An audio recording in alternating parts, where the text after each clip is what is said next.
dealing with in New York, what you are seeing and witnessing in the state, is a tiny fraction of what is happening every single day in the state of Texas.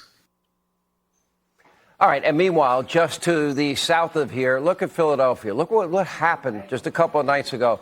City suffering through two-night out-of-control looting. And last night, look at your screen, screens, windows broken, shelves emptied, total chaos. But it's all just another day in a big blue city or state, isn't it?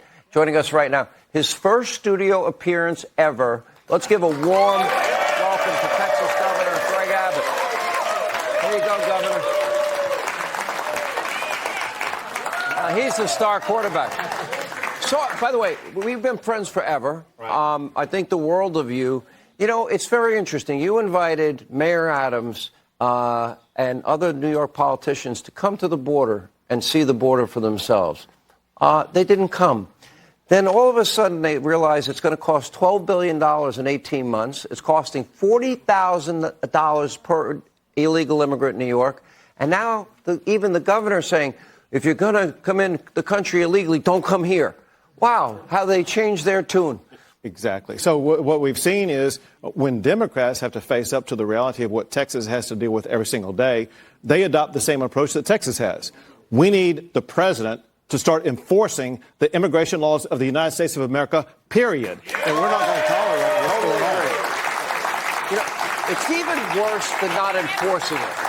The president has been aiding and abetting in the law breaking. You know, I saw that they were cutting holes in the wire that you're footing the bill to put up to protect your state and the cities, the border cities. Sean, in all my life of public service, I've never seen anything like what happened this past week with what Joe Biden did, because Texas has built mile after mile after mile of concertina razor wire barrier to prevent illegal immigrants from coming in, and it worked.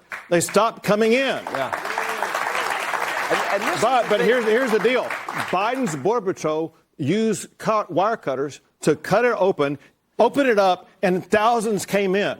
They are aiding and abetting illegal entry into the United States. Now, all they want to do, it seems, is take you to court. Are they giving you any money, any financial support? Nope. No. Okay. Now, here's the thing. You have tried. I have watched you. You built caravans. You've sent more agents in. You brought your own people down there. You've put up barriers. And every time you try to protect the people of your state, they won't allow you to enforce what is the law of this country. Right. So I'll tell you the most innovative thing that we did were those buoys in the water. They were kind of designed and created by the Border Patrol themselves. And the Border Patrol under Trump said they would work. And you know what? They do work. And so we put them in the water. No one has crossed across those buoys. We're in a lawsuit right now. If we win that lawsuit, we're going to have hundreds of miles of buoys as a border wall in the state of Texas. Okay, that's really important. Can I ask you, if I gave you the amount of money that they're claiming it's going to cost the illegal immigrant issue in New York City, for example, in New York State, and they're actually thinking about, only New York can think of this because they're so dumb. They actually want an illegal immigrant new tax. So they want citizens to pay for their amnesty, their sanctuary status. I mean, by the way, another reason to get the hell out of here. This is easy math. Think of the dollars that New York is spending on these migrants. If they take that same money and put it into building the border wall, securing the border, New York would not be dealing with the crisis they're dealing with right now. You know, and recently Mayor Adams, now you've invited Mayor Adams to come visit, and interesting, he won't come. Are you have any chance to meet with him? I'll tell you a funny story, because I love funny stories.